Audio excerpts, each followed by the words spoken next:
Om Shanti.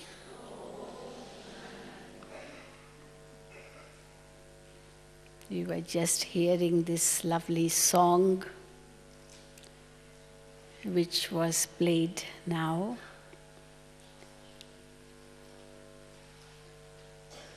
Baba, how can I give you the return of the sustenance you are giving to me? In what words can I describe the sustenance which you are giving with so much love? These were the words of this song. Very appropriate with today's topic, experiencing God's sustenance. When this word sustenance is described, it can be understood in two ways. One is the physical sustenance, and the other is the spiritual sustenance. Of course, both types of sustenance are very, very important. Yesterday, Moini Ben was sharing one special saying. They say a hungry man is an angry man. You heard this, didn't you? She was saying. So that's what people say in the world. A hungry man is an angry man. That means if you want to pacify him, you need to first give him food. In India, we have this saying in different ways. There's a saying, "Pehle pet puja, fir kaam duja." That means first is you worship your stomach and then any other worship. First, pehle pet puja means worship your stomach first, feed it, and then any other work after that. If you want to tell someone to do something, first feed him. And then he'll be willing to do your work. If you want to reach someone's heart, then you can reach him through his stomach. That's also a saying. That is, first feed him. Of course, feeding someone, giving food to someone is definitely sustenance, because food gives us physical strength.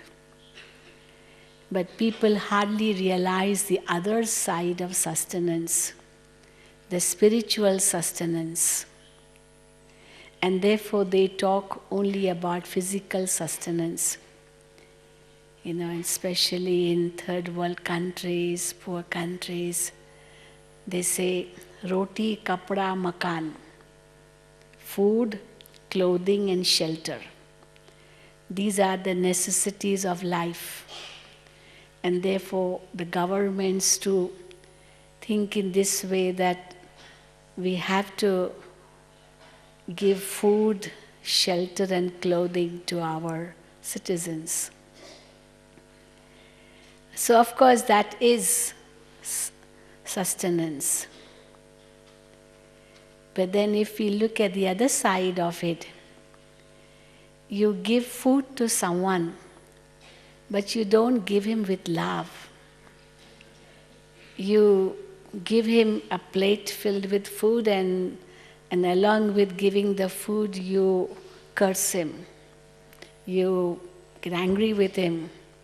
You abuse him, insult him and say, take the food. Will he accept that food? Will he accept that food? If he's really very hungry, he'll say, never mind, okay, let me accept the food. But if somebody is well satisfied within, he doesn't care for the food, because food is not a big thing for him. But he'll say, I would have accepted it, but you should have given me with love.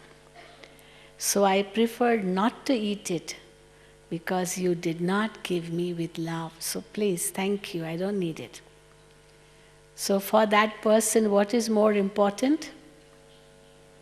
What is more important? Love, definitely. I would have surely accepted it if you would have given with love. I don't want this type of food. I would rather go hungry than eat the food you give. I would rather go hungry, he'll say. You know, in many families, we see quarrels happening, husband and wife quarreling, and the wife prepares food. But then when she's offering that food to him, she, gets very angry with him or gets upset for some reason. And, the husband will just throw the food away, throw the plate away. He doesn't care. He'll go away. I share a joke on this, very interesting joke. Once a wife told her husband, I prepare food with so much love. All the taste I can give to the food I prepare, whatever dishes you like, I prepare. I work so hard to make food for you. But never once have you ever praised me. You have ever praised me. Not even once. You don't even care that I prepare food with so much love. But not once you have said, oh, it's very tasty food. At least praise once in a way, if not all the time. Once in a while. So the husband said, okay, next time I'll surely praise. And then when he was returning home from office and the food was placed, even before eating the food, he started praising. Oh, very tasty food, very good, smells very good, it must be very good. And the wife, the more he was praising, the more his wife's face started, like sulking. And he is looking at her face and saying, why are you not happy? Why are you not happy? I'm praising. He said, I know why you are praising. Because today the food has come from the neighbor. From our neighbors, the food has come. Today, my neighbor has prepared the food. And probably you know it, and therefore you are praising because she has prepared, not me. So she wasn't happy with the praise. Well, this is just a joke. I don't know if you like Indian jokes. Anyway. But then, physical sustenance is surely one thing, and Baba is giving that a lot to us. Many people tell us that you all give only knowledge, that's all. But you should feed people. In India there are many places where they feed the poor. Poor come to them and every day they are feeding them. So you also should do that work and just feed the poor around. So we say this is a spiritual organization. That's not our only job of just feeding, allowing people to come and just feeding them. This is a spiritual organization. It is socio-spiritual organization, definitely. But then they say, well, if someone is hungry, how will he accept your knowledge? He needs food first. And we say, well, those who come to God's home, this is God's home, they surely are fed, We have our dining hall, big kitchens, and everyone who comes here definitely eats food and goes. He doesn't go like that. He is fed. But then, just feeding him alone is not enough. Along with the food, the physical food, we also give spiritual food. Because spiritual food is also very essential in life. Because if he just comes and eats and goes away without taking the spiritual food, he is like, burdening himself. Because the food that is prepared here is coming from the money which has been given by Baba's children. So Baba's children fill Baba's box, they contribute, and that's how the kitchen is run here, with Baba's children's money. So if somebody comes and we just feed them okay and they go away, it's a burden on them. They also must take the spiritual food as well. It's very essential. Then Their life will change, it will affect their life, and that will make them light. Otherwise, they might go back heavy because they are burdened, just taking the food and gone, without helping the society in any way. But if they eat the spiritual food, they take the spiritual knowledge, then definitely a change will come in their life, and that will help the society. So when Baba said this morning, it was so beautiful. Baba says, I, as a father, sustain you. So at this time we are receiving God's sustenance in both ways. Sustenance in the form of food in Baba's home, and we eat Brahma Bhojan. What other food could we get? Any other food is not that important. But we eat Brahma Bhojan, cooked by children who are leading a pure life, cooking in Baba's remembrance, offering to Baba, and then eating, which becomes like an offering. An offering is considered to be so sacred. Any food you eat, it's okay, but then if it's an offering, then it becomes even more valuable. You go to a temple and you get some offering, then it's not eaten alone. It's given to everybody. They give, you eat, Like we saw Baba the other day, he gave toli. And it was just one piece, and how the children ran. And then the brother who got that piece of toli, the cake, he started giving little to everyone. Just little bit, enough, because it has been come from God's hand. So it's come from God's plate. So that plate also, which is filled with all the food, Baba has offered hardly anything. Just little bit he eats. And the rest, Muniben takes away very quickly. People wonder why she takes away so quickly. Everybody should be fed. But she has so many people in mind. Because everyone's demand is there. Give me from Baba's plate. So she sends to centers, sends to teachers. Little bit also from Baba's plate. So you can imagine there are thousands of souls, and all are eager to eat from Baba's plate. And how many can get if she finishes and just gives there only? And therefore she takes away very quickly back, even though little bit has been taken, and there's a lot still left in the plate, because it has to be given to so many thousands of children. So of course, this is one type of sustenance. And we get the best sustenance in this way because we eat Brahma Bhojan. In the scriptures, Brahma Bhojan is praised a great deal. They say that even the deities are, thirsty, are hungry for Brahma Bhojan. Otherwise, why should deities want to be thirsty or hungry for Brahma Bhojan? Everything is available in heaven. Nothing is lacking. But Brahma Bhojan, this they want, even though they have all the luxuries, all the pleasures, all the 108 variety dishes maybe they will have in heaven. But Brahma Bhojan, they want. It's the scriptures. That means a praise of Brahma Bhojan. The praise of food cooked by God's children, in God's remembrance, and offered to God and then eaten in God's remembrance. So all that becomes Brahma Bhojan, and cooked by pure hands who are leading a pure life.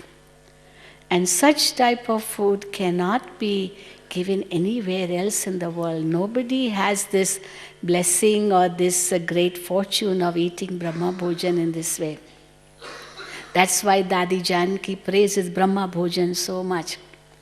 In the yajna in the earlier days, even after coming to Mount Abu, Baba had said, I want a yogi child, a good yogi child in the kitchen to prepare Brahma Bhojan. Of course, Bholi Dadi was there, but then she couldn't do everything alone. So she wanted Baba wanted a brother who could carry all the pots and pans, We don't allow servants to be helping in cooking.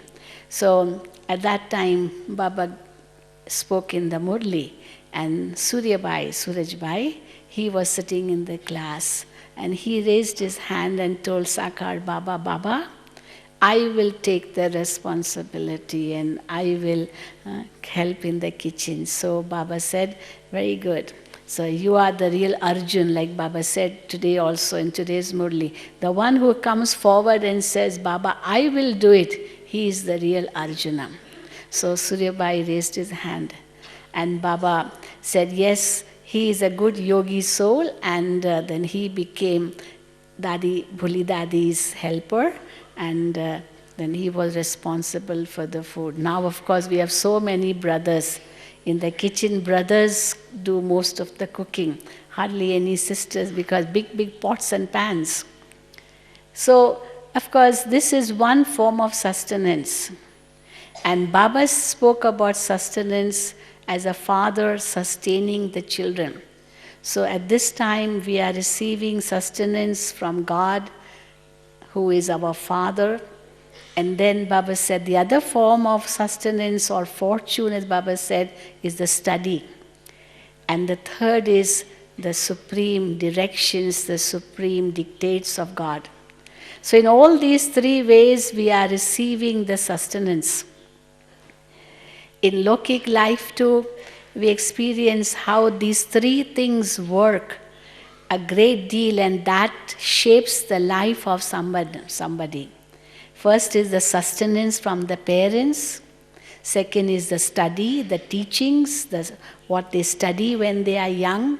And thirdly, the dictates, the directions, the instructions given to them from their elders, or the environment, the atmosphere. So all that has an impact on one's intellect, on one's life. So Baba says, at this time, as a father, I sustain you physically, spiritually, physically with the food, Brahma Bhojan. And even though you may not be in the center, you may not be living here, but wherever you are living, wherever you are staying and you are cooking, you are getting food, but even that food has to be Brahma Bhojan, or it is Brahma Bhojan. It's not that only central food is Brahma Bhojan. Madhuban food is Brahma Bhojan. Yes, that is, but then even where you live, you cook, that becomes Brahma Bhojan, because you are cooking in Baba's remembrance.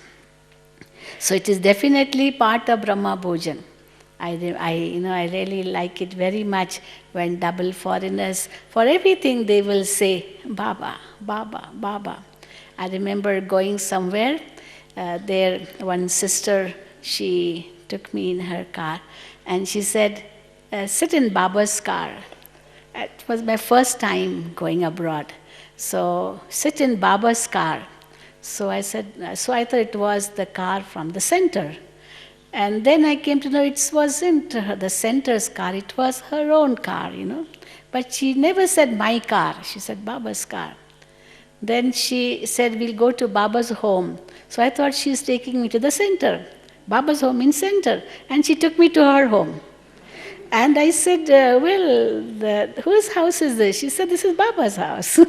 So Baba's house. So every time there's only one thought, Baba's house, Baba's home, Baba's car, Baba. So even if you are staying at home, you are eating Brahma Bhojan, you are staying in Baba's home, you are accepting everything from Baba. So this is like you are being sustained by Baba. So in Bhakti, people say that God feeds even an ant. An ant, that's the saying in Bhakti. Even an ant, if it is being fed, God is feeding that ant.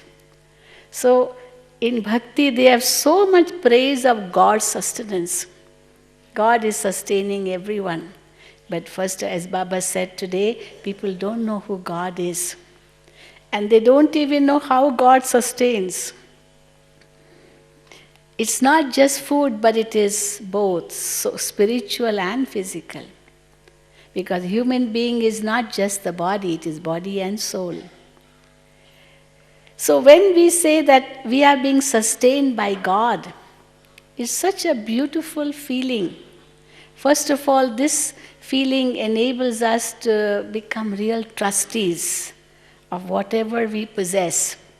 Even the body which we possess, we are the trustees of it. Because Baba has given even the body, Like parents give body to the soul, the child. The parents, it comes from the parents. So we say, yes, as Baba is our parent, we are not only sustained by Baba, but even this now body has become Baba's. The body is Baba's, mind is Baba's, the wealth belongs to Baba, nothing belongs to me anyway, and I'm a trustee. Like Dari was saying this morning, it came the other day in Baba's Murli also, that if you give something to someone, and then once you have given, you can't take it back. It doesn't belong to you anymore. It belongs to that one to whom you have given. That means, even if you give to Baba, with that in the consciousness that it belongs to Baba, Baba doesn't take it. He's not going to use your possessions, your money, all in Paramdham. He doesn't need it. But he'll say, okay, child, keep it with you, but become a trustee.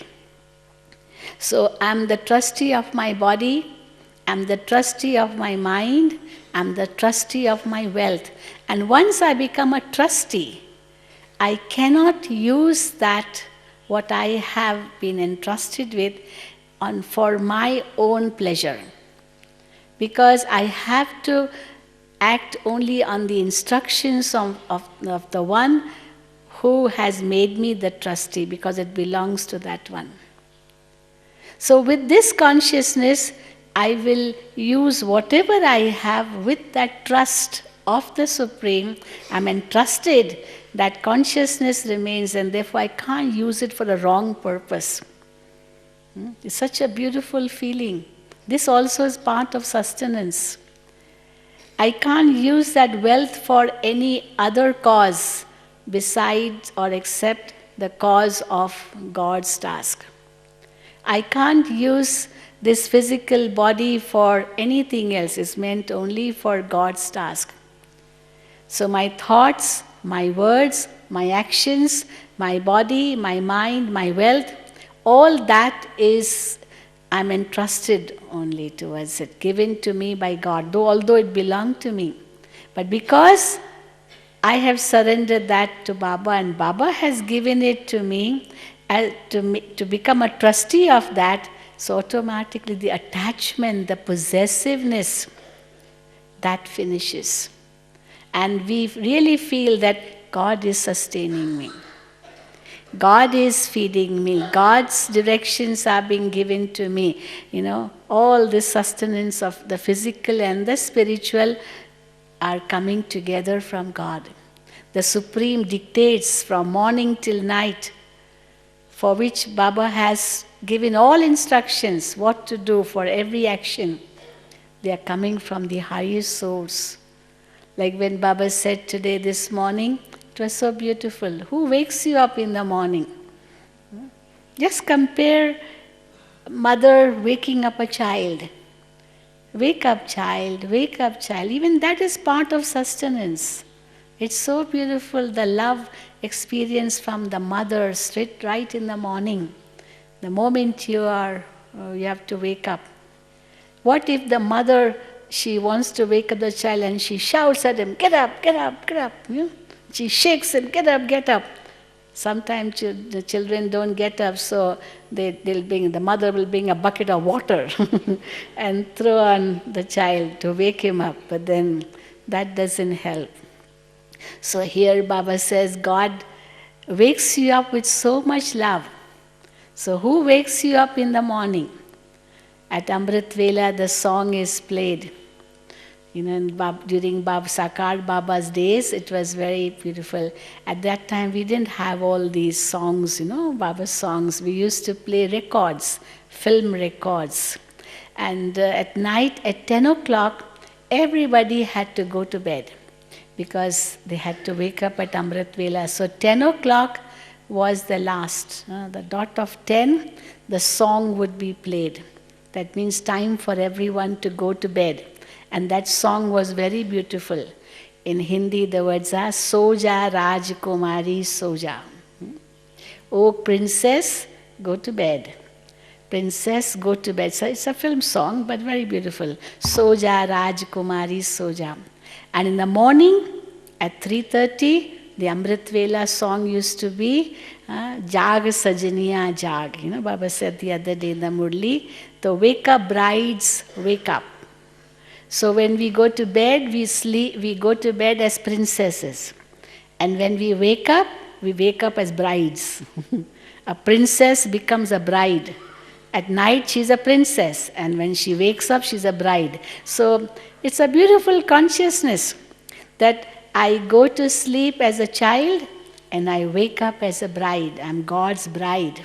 God is my bridegroom. So my bridegroom waking me up, just imagine. My mother waking me up. My father waking me up with so much love and care. And immediately the eyes open, oh, Amrit Vela. So who wakes you up? Baba says, just imagine, just think, and the eyes open and you see, oh, 3:30, Baba has woken me up. I remember, in Madhuban, people come for Raj Yoga camps, and they are all new people. So for them too, we keep Amrit Vela meditation. So when they read in the timetable, they say 4 o'clock to wake up. Too difficult to wake up at 4 o'clock. So we tell them, don't worry. It will be so easy for you to wake up at 4 o'clock because at 4 o'clock your bed will shake. It will shake. God will shake your bed. And you won't be able to sleep after that because the atmosphere here is so charged that you can't sleep after 4 o'clock here. And they say, really? And the next morning, they all come from Amrit Vela, all new people, big VIPs. No? Dadi Janki conducts Amrit Vela meditation. She said, I will come, so you all must come.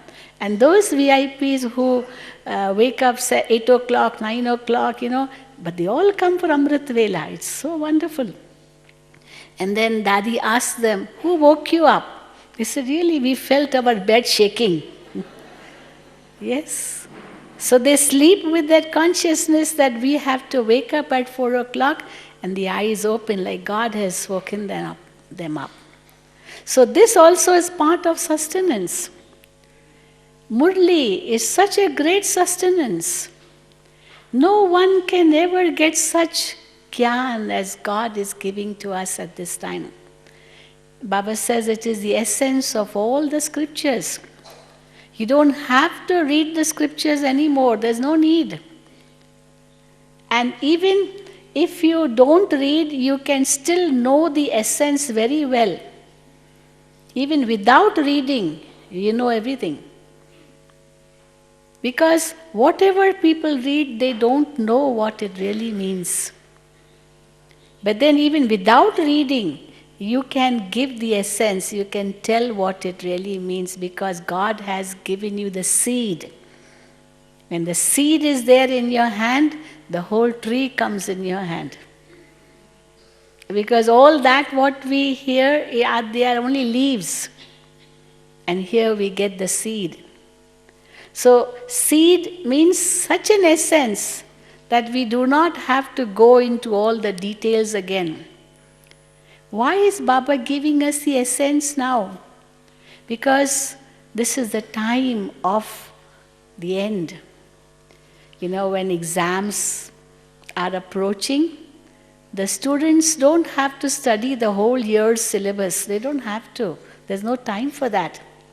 So usually in schools, colleges, they have guidebooks or important questions which could come in the examination. And they study only that. Where will have they the time to study the whole syllabus of the year?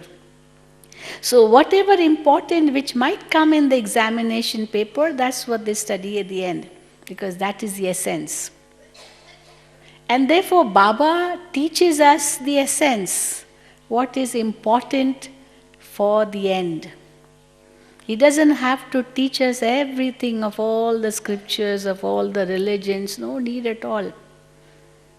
And when we speak this knowledge to anyone, each one will say, yes, in our scripture also this is written, the Bible is written, in Quran is written, in Dhampad is written, in this scripture it is written. Because God gives us the essence. So once I have understood the importance of God's versions, I really feel that everything becomes senseless or not needed at all. In tomorrow's Murli, the Murli which we will read tomorrow, I was just going through it this afternoon.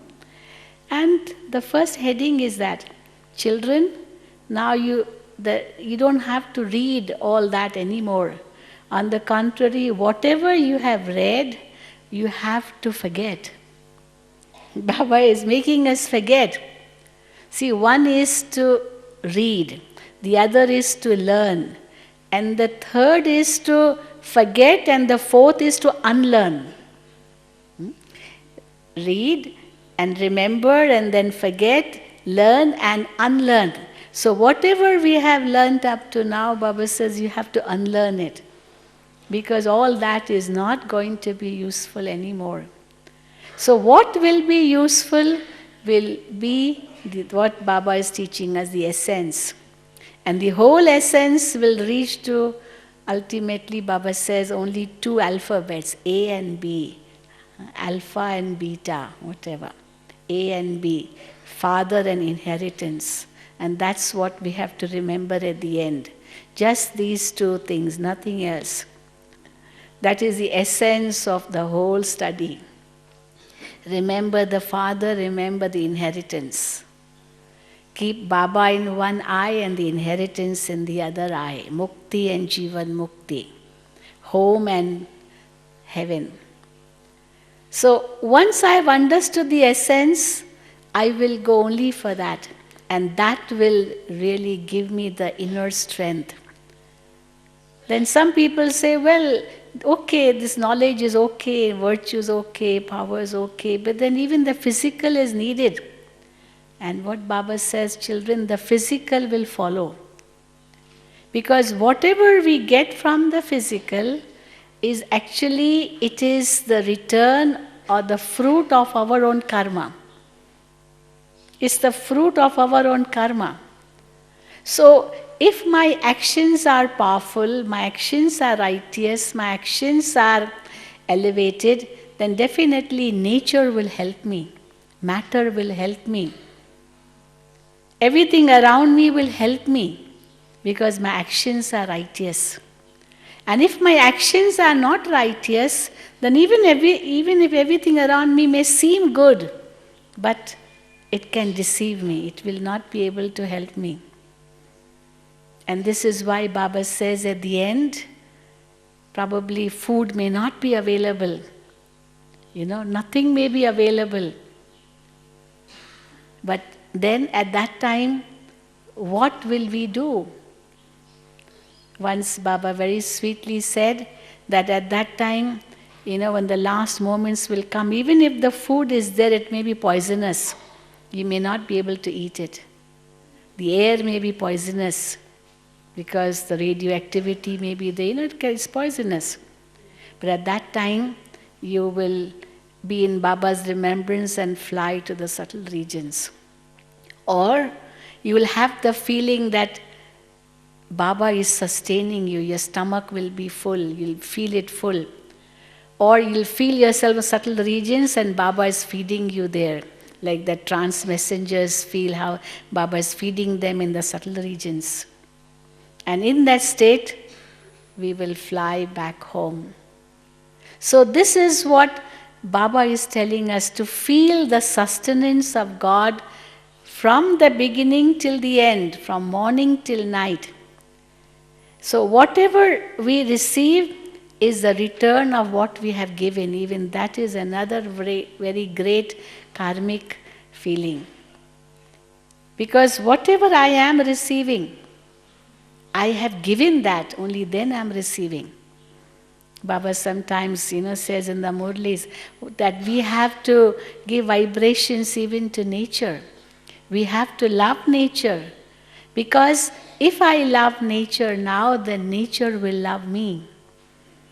Because it will be a return of what I have given to nature. If I give happiness, I will get happiness. It's not just for human beings. If I give sorrow, then I will receive sorrow. It's not merely for human beings, even from nature. Nature also works in that way. If you give happiness to nature, then nature will give you happiness. I remember once, somebody, what he did, he killed a snake. It's a real fact. He killed a snake. Now it was a male snake, which he killed. And the female snake was also very close to that male snake. But then he killed the male snake. He did not see the female snake.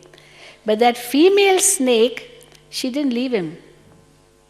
She just followed him and ultimately bit him and he died. It's a real fact. And how they were describing, it came in the newspaper.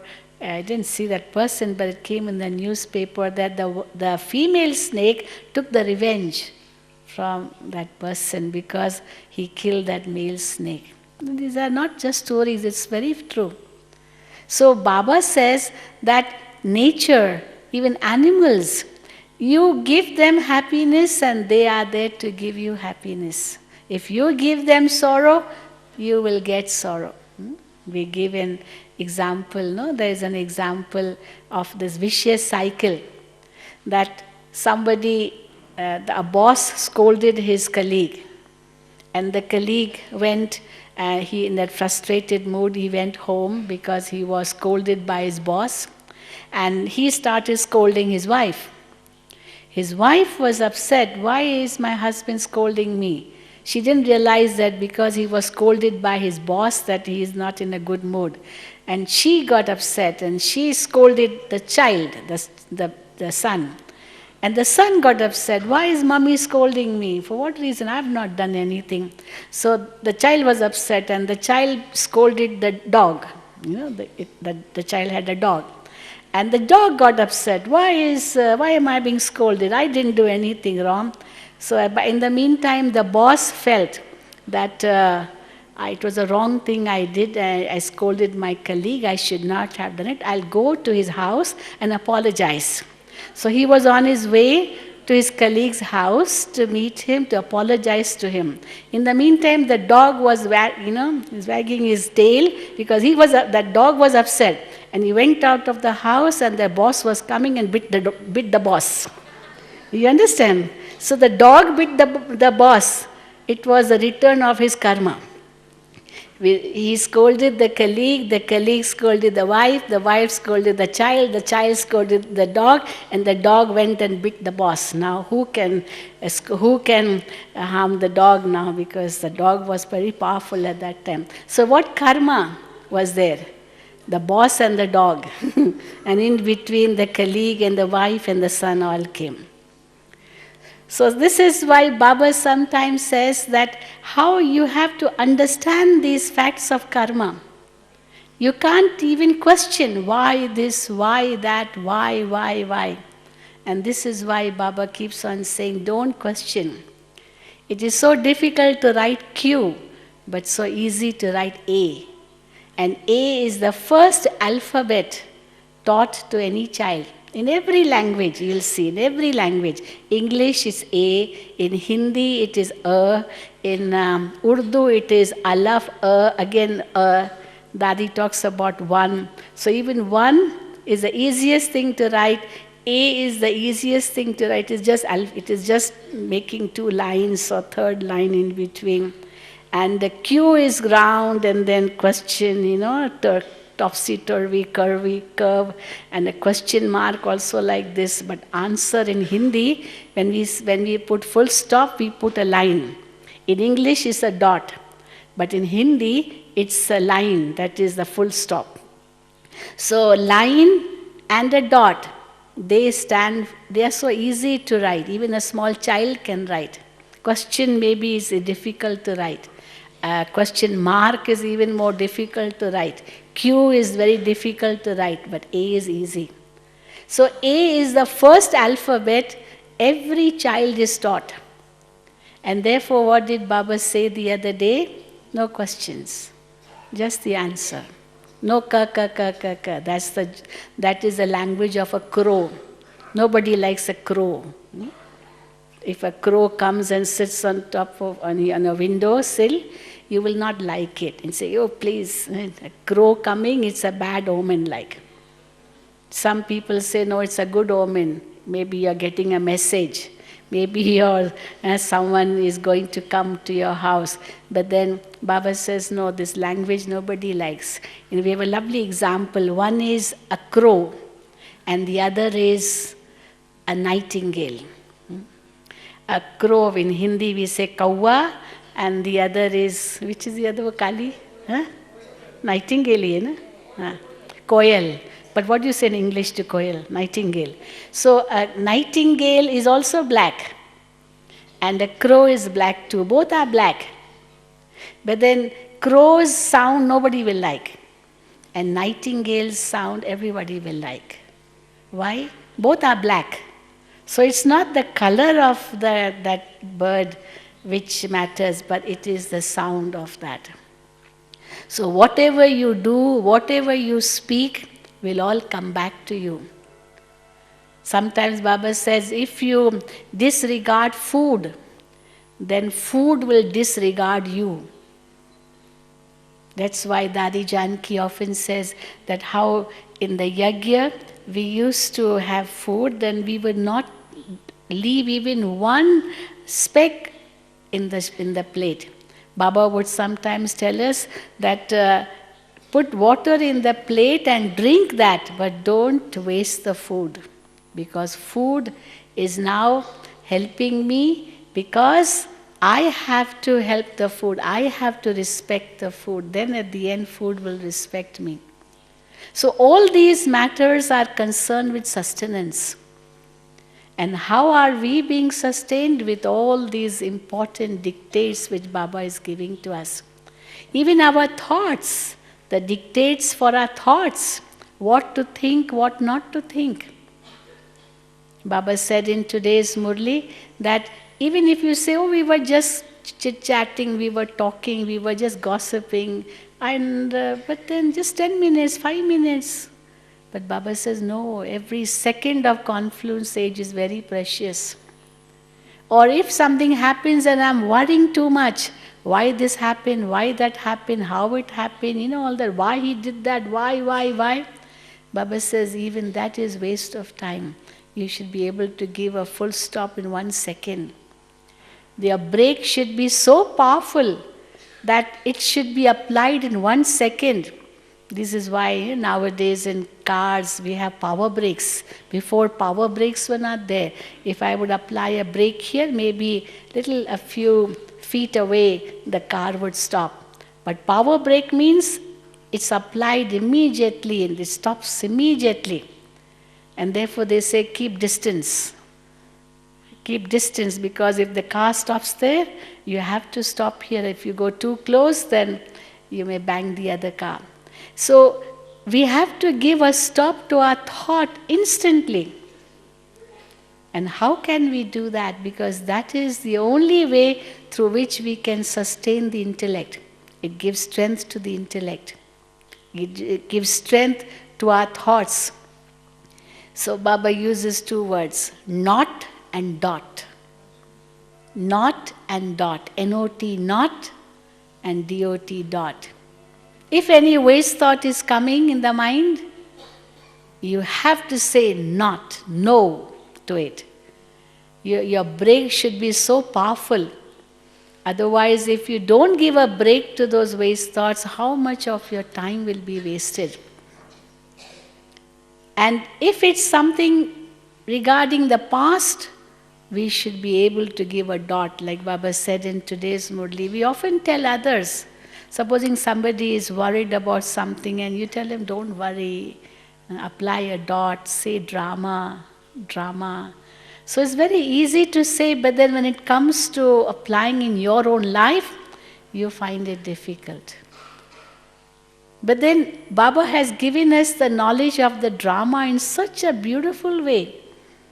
When this knowledge is applied, no sorrow, no worries, no fear, no questions, and no surprise.